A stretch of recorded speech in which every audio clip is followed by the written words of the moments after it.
Halo semuanya, kembali lagi di channel Raja Galbay. Nah, di video kali ini saya ingin membahas tentang GoPay Later dan GoPay Pinjam gitu ya. Ini saya juga kebetulan sudah ada di websitenya GoPay Pinjam. Oke, nah sekarang saya ingin membahas tentang GoPay Pinjam dulu ya. GoPay Pinjam ini apakah ilegal atau legal? Gitu ya. Nah, di sini saya sudah ada artikelnya. Apakah GoPay Pinjam terdaftar pada OJK? Nah, di sini penjelasannya adalah ya sudah terdaftar. GoPay Pinjam berada di bawah naungan PT Mapan Global Reksa MGR yang sudah berizin dan diawasi langsung oleh Otoritas Jasa Keuangan atau OJK. Privasi dan kepercayaan kamu adalah prioritas utama dan kami berkomitmen untuk melindunginya, sehingga kami tidak akan mengambil atau menyebarkan informasi pribadi apapun tanpa persetujuanmu. Kami memastikan bahwa PT Mapan Global Reksa MGR dan GoPay Pinjam telah sesuai dengan peraturan OJK atau POJK untuk melindungi keamanan data kamu.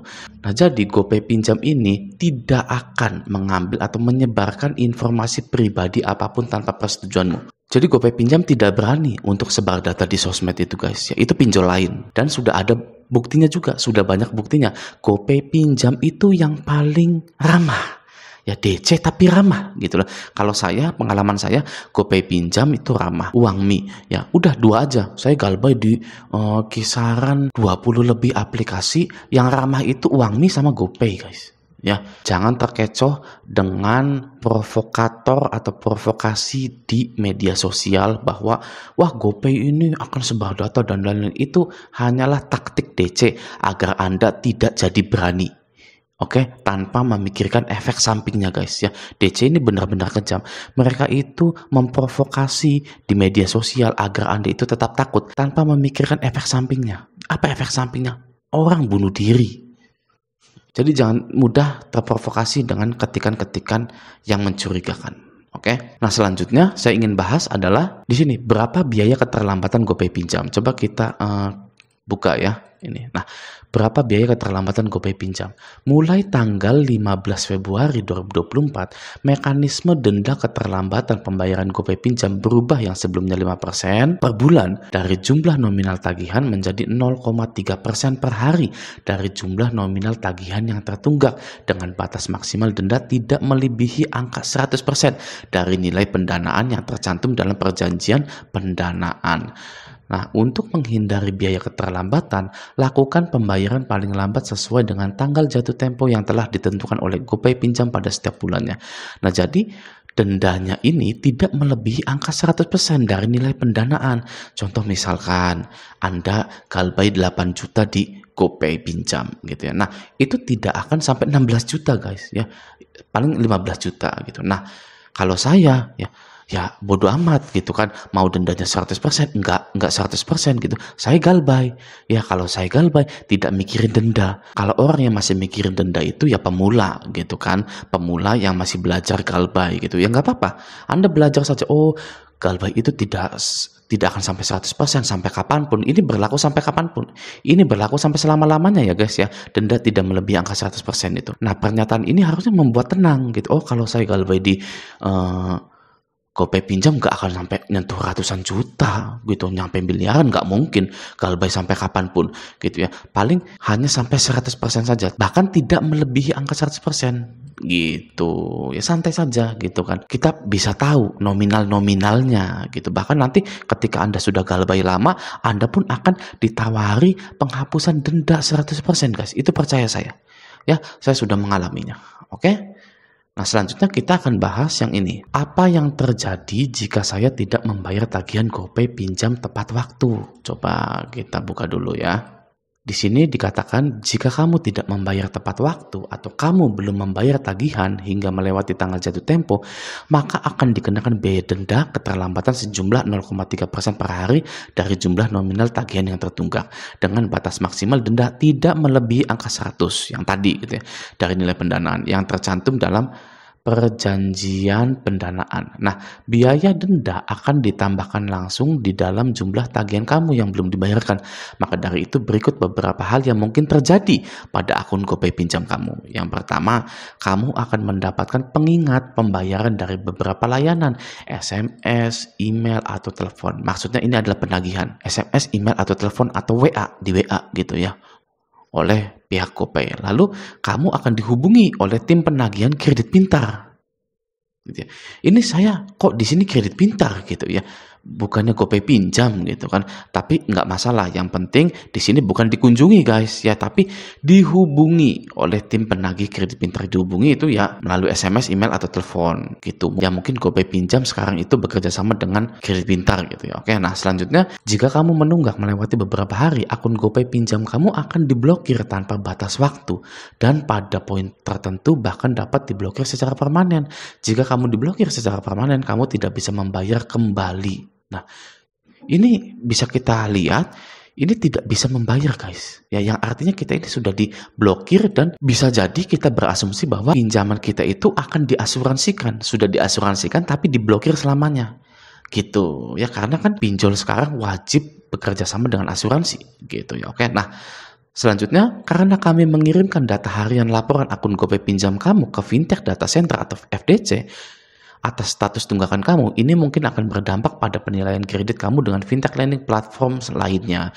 Nah, jadi artinya misal Anda terlambat, pinjol yang lainnya akan tahu.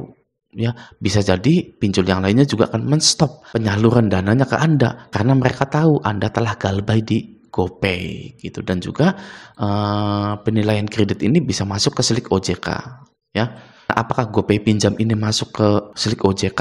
Nah, GoPay pinjam ini masuk ke Slik OJK guys. Nah, tapi yang enaknya kebanyakan GoPay pinjam ini tidak ada DC lapangannya. Bisa kita lihat juga di sini ya, pada 28 Februari ini ada kesaksian dari anggota grup Facebook Raja Galbay. Dia bilang, bagi pengalamannya suhu GoPay pinjam apa ada DC lapangannya. Terima kasih, semoga yang jauh dimudahkan rezekinya, amin. Nah, kita lihat komentarnya di sini ya.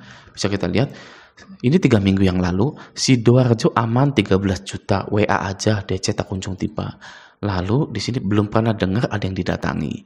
Nah, lalu Jatim Pasuruan aman, tidak ada DC lapangannya ya. Sidoarjo hadir nggak ada DC, aman. Gitu. Aman kak, niat galbay bobol aja APK lain, waduh, ya pokoknya aman lah. Lalu kita cari lagi kesaksian yang lain. Aman, nih gue udah setahun lebih galbay gitu kan. Lalu ada lagi nih dari tahun 2023 guys ya sudah galbay gitu ya. Info om, galbay GoPay pinjam, GoPay letter via Tokopedia aman dari DC nggak area Jaksel. Petukangan Utara makasih admin gitu ya. Coba kita lihat. Udah telat 3 bulan masih aman daerah Jaktim gitu kan. Jadi rata-rata aman guys galbay di GoPay pinjam itu ya. Nah, sekarang kita masuk ke bagian GoPay letter ya guys ya. Tadi saya itu bahas GoPay pinjam. Nah, sekarang GoPay letternya. Kita langsung masuk ke best practice-nya saja, langsung ke pengalaman orang-orangnya saja. Oke, yang pertama di sini ya. Mohon info ngab, kalau GoPay letter by MAB ada DC-nya nggak ngab Jabodetabek? Coba kita lihat komentarnya, ada nggak? Nggak ada. Oke, sekarang pinjol jarang ada DC guys. Per Januari 2024 sudah dirubah. Oh, ini tahun 2024 ya. Dari tahun 2024 sudah memang nggak ada gitu guys ya. DC nggak ada, MAB pihak ketiga neror lewat WA dan telepon 24 jam. Nah, biasanya kalau yang nggak ada DC lapangannya itu terornya gila-gilaan, sering guys gitu ya. Ya, tinggal ganti nomor aja kalau kayak gitu ya. Oke, selanjutnya cari lagi ini ya. Galbay GoPay letter by MAB aman nggak bang? Gitu kan, coba. Di sini ada yang bilang begini. Saya malah tagihannya sudah hilang. Tadinya tagihan sekitar 800, 4 bulan pertama rame banget nerornya. Terus bulan berikutnya sepi, sampai 2 bulan berikutnya masih sepi. Nggak sengaja saya buka aplikasinya, tahunya diblokir permanen, terus tagihan hilang. Nah, kalau misalkan sudah seperti ini guys ya, itu berarti Anda juga tidak akan didatangi DC lapangan jika ada DC lapangannya. Gitu, karena Anda tidak bisa bayar, udah nggak ada akunnya juga. Enaknya di GoPay letter itu karena dia ada penutupan akun, ada pemblokiran akun permanen guys. Ya mau gimana bayarnya? Ya orang akunnya saja sudah diblokir, ya kan? Nah seperti itu guys. Jadi bagi yang galbay GoPay letter, GoPay pinjam memang ada pemblokiran akun secara permanen dan tidak akan ditagih-tagih lagi. Gitu, oke? Coba kita lihat sekali lagi ya, ada yang udah galbay GoPay letter MAB untuk luar Jabodetabek ada FC luar Jabodetabek ya. Nggak ada DC lapangannya tapi sukanya pam kondar. Nyebelin banget gara-gara mereka saya jadi dipaksa bayar sama abang saya 4,5 juta. Nggak ada DC lapangannya tapi sukanya pam kondar guys. Ya kondarnya disepamin gitu kan. Ya Anda harus mengkondisikan kondar. Ya kalau gitu, bilang ke kondar kalau ada yang nanyain saya jangan pernah dibales. Kalau nggak sengaja nerima telepon dari DC karena nomornya asing, itu ya bilang saja tadi, nggak kenal dengan dia siapa itu. Kamu kok berani-beraninya nyantumin nomor saya sebagai kondar. Misalkan, enggak, ini Anda bapaknya, ini pamannya, Anda ini temannya, ini. Nggak pernah, saya nggak kenal sama dia, gitu. Sangat simpel sekali guys sebenarnya kondar itu ya. Kita harus bisa mengatasinya, oke? Jabar udah mau setahun aman gitu. Jabodetabek juga aman apalagi luar gitu. Jadi aman ya guys ya. Yang namanya GoPayLater dan GoPinjam itu.